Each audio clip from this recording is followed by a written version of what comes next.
All right, so have you ever felt like, navigating a linguistic minefield when it comes to English greetings? Oh, yeah. I mean, between hi, hey, and that ever so formal, how do you do? I mean, there's a whole spectrum of greetings out there. Right. And today we're going beyond just listing them out. We're diving deep, okay, into this dialogue between a native English speaker and someone new to all the subtle nuances of English greetings. Mm-hmm. Think of it as like a decoder ring for sounding more natural and confident in your conversations. Yeah. You know what I find so intriguing about greetings is that they're like these miniature cultural rituals. Mm-hmm. These tiny first impressions that set the stage for every interaction. I never thought about it like that, but you're absolutely right. It's like those unspoken rules of the game. So should we just ditch the simple hello then and go for something super fancy to make a good first impression? Well, actually, even a simple hello can be surprisingly powerful. It's all about the delivery. Adding a warm tone, a slight smile, it can transform a basic greeting into something much more inviting. Okay, so it's like adding a secret ingredient to a recipe. A dash of warmth, a sprinkle of a smile. Got it. But let's be honest. The real challenge is navigating the how are you minefield. It feels like it's everywhere. That's because how are you has kind of evolved into this social lubricant, Okay. It's often less about a genuine inquiry into your well-being and more about politeness and acknowledging someone's presence. So it's like a verbal handshake then. Exactly. And that's why a simple, I'm good, thanks, how about you, works in most everyday situations. But what about those days when you're feeling less than stellar? Do you have to paste on a fake smile and pretend everything's peachy? Not at all. You can be honest without oversharing. Something like, I'm a bit under the weather, but I'll manage. Okay. Acknowledges the question while keeping things brief. That makes sense. Yeah. Honesty with a touch of politeness. But what about when we want to dial down the formality, say when we're hanging out with friends? That's when those informal greetings come into play. What's up? How's it going? Even a well-placed, yo. These add a layer of casualness and camaraderie, but the key is to remember that even informal greetings have their own set of unspoken rules. Oh, absolutely. You wouldn't respond to what's up with a detailed account of your day, right? Have you ever witnessed any greeting mishaps, like someone using a super casual greeting in a very formal setting? Oh, I've seen it happen. Remember that time when... Wait, you can't just leave us hanging. You have to share the story. But before you do, let's take a quick step back and talk about those time-sensitive greetings. The good mornings and good evenings of the world. They seem straightforward, but then we have good night, which is a whole different beast. You hit the nail on the head. Good night is actually a farewell, not a greeting. Right. It's used when parting ways for the night, not initiating a conversation. So if you're trying to impress someone at a fancy evening event, good night, sir, how do you do? Yeah. Is a definite no-go. Definitely not the best way to start a conversation. Instead, opt for a classic, good evening. Okay, good evening it is. Now let's shift gears for a moment and talk about the world of formal greetings. These are especially crucial for making a good impression in professional settings, right? Absolutely. A polished good morning, Mr. Smith, or it's a pleasure to meet you, conveys respect and professionalism. And then there's the almost mythical how do you do? Oh yes, the how do you do.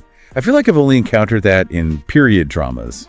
Does anyone actually use that anymore? It's definitely a bit old school, but it can still pop up in very formal situations. What's interesting is that you're not actually expected to answer with how you're doing. Wait, seriously. So what's the correct response if someone throws a how do you do your way? You simply respond with how do you do right back. It's more of a polite acknowledgement than a genuine inquiry. That's fascinating. It's like a secret handshake for the formally polite. Exactly. It's all part of the intricate dance of social etiquette. Speaking of dances, what about navigating those initial introductions? Those moments when you're meeting someone for the first time and trying to make a good impression. Are there any tried and true strategies for that? Absolutely. A simple, hi, I'm your name, nice to meet you, followed by their introduction and a question like, how do you know the mutual friend? Right. Or what do you do? Can get the conversation flowing smoothly. Okay, that sounds easy enough. But what about those awkward moments when you completely blank on someone's name? We've all been there. We've all been there. It happens to the best of us. Instead of panicking, just own up to it with a, sorry, I didn't catch your name, or could you remind me of your name? Right. It's perfectly acceptable and everyone understands. All right, I'm feeling much more prepared to handle those introductions now. But you know what would really spice things up? A little trip around the world, exploring how greetings differ in other English-speaking countries. Ready to take our listeners on a linguistic adventure? Absolutely. Let's start with the UK. There, you might hear, all right, as a greeting. Oh, I've definitely heard that one. It's like a more laid-back version of how are you? What's the best way to respond to that? A casual, yeah, I'm good. You fits right in. Okay. And then there's Australia, where G'day reigns supreme. G'day, mate. See, I've been practicing. What other greetings might I encounter down under? Instead of how are you, you might hear, how you going? It's amazing how these little variations add so much personality and cultural flavor. It really showcases the dynamism of language and how it reflects different ways of life. Okay, so we've traveled the globe, explored formal and informal greetings, but now let's get practical. What about greetings for specific situations? Say, answering the phone or walking into a party? Any tips for navigating those scenarios? You're right. Let's dive into those specific scenarios. For answering the phone, a professional hello, this is your name speaking, works perfectly for those important calls. Right. But you know when it's your friends calling, hey, it's your name, keeps it casual. All right, so matching your greeting to the context is key. It's like wearing the right outfit for the occasion. Now, what about those potentially awkward party entrances? Any advice on how to make a smooth entrance and greet people you may or may not know? When you spot someone you know, a simple, hey, great to see you, works wonders. Okay. And for a more general greeting, try a glad you could make it. Okay. It's welcoming without being overly specific. Okay, those are some great go-to phrases to have in our back pockets. But before we move on to farewells, I have to hear about that greeting mishap you mentioned earlier. All right. You're right. I can't leave you hanging. So picture this. A very formal business conference, suits and briefcases everywhere. Okay. And in walks this young entrepreneur, clearly eager to make an impression. He strides up to a group of senior executives and throws out a very casual, yo. Oh, no. You're kidding, right? I wish I was. You could practically see the air thicken. Yeah. Those executives were not impressed. It was a classic case of misreading the room. Oof. I bet that was a lesson learned the hard way.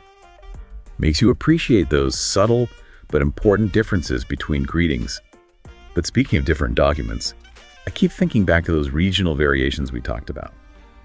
It's amazing how a simple greeting can transport you to another part of the world. Exactly. Language is like a tapestry woven with threads of culture and history. That's beautifully put. It makes you realize that learning another language isn't just about memorizing words. It's about gaining insight into different cultures and ways of life. That's why our source material, that conversation between Emma and Jack, is so valuable. It highlights how even native English speakers can benefit from a deeper understanding of these seemingly simple greetings. Think about it, we often take these everyday expressions for granted. Absolutely. It's like we're on autopilot sometimes. But taking a moment to really dissect them, like we're doing now, reveals so much about their cultural significance and how they've evolved. I mean, I never realized that good night is technically a farewell, not a greeting. Seems obvious now, but I can see how that would be confusing for someone learning the ropes of English. It's all about those subtle nuances that we often pick up unconsciously. And that's what makes having a resource like this dialogue so valuable. It breaks down these unspoken rules in a clear and engaging way. And it's not just about the literal meanings either, right? It's about the tone, the context, even those unspoken pauses and inflections. Like Emma shows Jack there's no one right answer to how are you. It's all about finding what feels natural and appropriate for the situation. Precisely. It's like navigating a social map, and sometimes you need a guide to point you in the right direction. So consider this episode our guide to the wonderful world of greetings. Speaking of guides, I love how Emma equips Jack with a whole arsenal of responses to how are you. It proves that you can be honest without being overly negative. Even when you're not feeling your best, there are ways to politely acknowledge the question without launching into a full therapy session. Right. It's all about finding that balance between honesty and social grace. And I think that's one of the key takeaways from this deep dive. I agree. It's not just about memorizing a bunch of phrases. It's about understanding the subtle art of communication. But let's be honest, sometimes we need those quick and easy go-to phrases, especially when it comes to informal greetings. That's where Emma's cheat sheet for sounding cool and casual comes in handy. Absolutely. It's about knowing when to dial up the formality and when to keep things light and breezy. But remember, even with casual greetings, you have to read the room. Dropping a yo on your CEO might not be the best career move. Well, Noted, no yo in the boardroom. But outside the boardroom, I'm definitely going to be using can't complain more often. It just rolls off the tongue and feels so effortlessly cool. It's those little phrases that can make you sound more natural and fluent. And speaking of fluency, let's revisit introductions. I love Emma's foolproof formula for meeting new people. It's like a magic spell for banishing awkwardness. Right. It's so simple, yet effective. Hi, I'm your name. Nice to meet you. Just those few words, and you've already broken the ice and set a friendly tone. And then those follow-up questions about mutual friends or occupations are like little breadcrumbs leading to further conversation. It's like a roadmap for those initial interactions. And let's be real, we all forget names sometimes. It's human nature. Emma's reminder that it's perfectly okay to ask someone to repeat their name is a lifesaver. Seriously. I used to panic in those situations, but now I know it's much better to admit you've forgotten than to stumble through a conversation pretending you remember. Speaking of remembering, let's not forget those global greetings that add so much spice to the English language. Oh, those regional variations are like little windows into different cultures. And I'm so glad we took that little linguistic world tour earlier. It really highlighted how language is constantly evolving, shaped by geography, history, and even technology. It's like a living organism constantly adapting to its environment. I love that analogy. And I'm definitely adding all right to my repertoire. It's just so quintessentially British, and I love the laid-back vibe. And for a taste of Australia, there's nothing quite like a hearty G-Day. It instantly conjures up images of sunshine and beaches. G-Day, mate. Like, just makes you want to grab a surfboard and hit the waves. it's amazing how a simple greeting can transport you to another place. It's like a linguistic passport opening doors to new experiences and connections. Okay, now that we've traveled the world and explored the nuances of greetings, let's bring it back down to earth with those situation-specific greetings. I think having those go-to phrases ready for different scenarios, like answering the phone or entering a party, can really boost confidence and make those interactions smoother. Absolutely. It's like having a toolkit for effective communication. So let's unpack some of those scenarios, starting with those ringing phones. What's the best way to answer the phone when it's a formal call versus a casual chat with a friend? Well, Emma highlights the importance of a professional tone for those formal calls. Something like, hello, this is your name speaking, gets the job done without being overly stuffy. Right. But for a casual call with a friend, hey, it's your name, keeps the energy light and friendly. Right. Matching your greeting to the context is crucial. Now, what about parties? Walking into a party can be a little daunting sometimes, especially if you don't know everyone there. Any tips on how to make a smooth entrance and greet people effectively? When you spot someone you know, a simple, hey, great to see you, works wonders. Okay.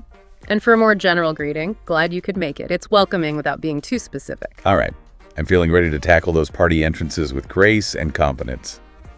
Now it's time to face the inevitable saying goodbye. Is a simple bye enough? Or are there more nuanced ways to bid farewell, especially in different contexts? You know, saying goodbye is like the final brush stroke on a painting. It can really set the tone for how people remember an interaction. So is a simple bye enough to leave a lasting impression?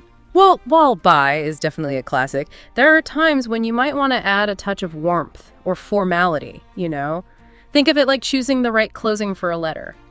Sometimes a simple sincerely does the trick, but other times you might want to go with a more heartfelt warmly or respectful best regards. Okay, so context is key as always.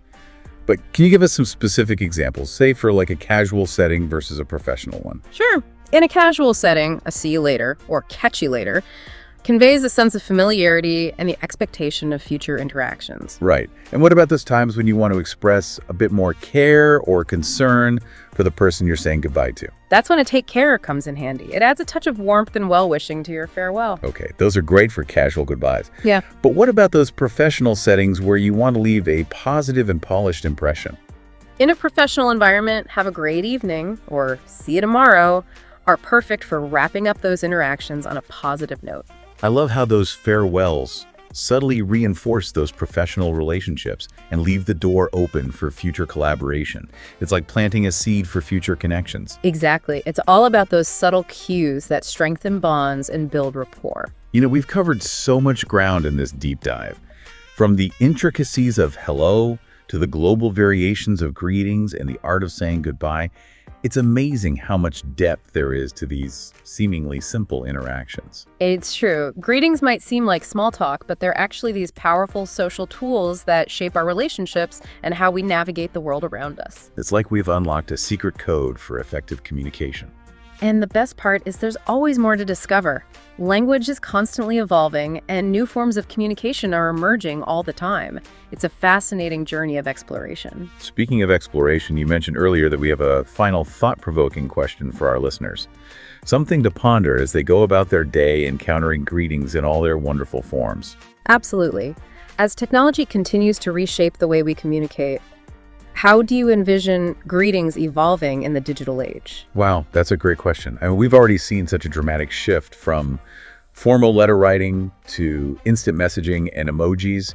It makes you wonder what the future holds. Exactly. Will we develop entirely new forms of digital greetings? Will voice assistants become our primary greeters? What about those virtual worlds where our avatars might interact?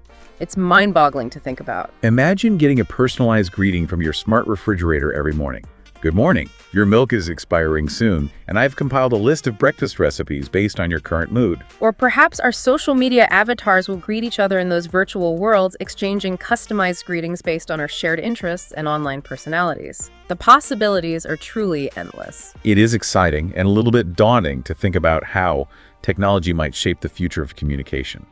But one thing's for sure, no matter how technology evolves, the fundamental human need for connection will always remain. Absolutely. Greetings, whether spoken, written, or digitally rendered, will continue to serve as those essential bridges that bring us together. They're the threads that weave the tapestry of human interaction. And that's what makes this topic so endlessly fascinating.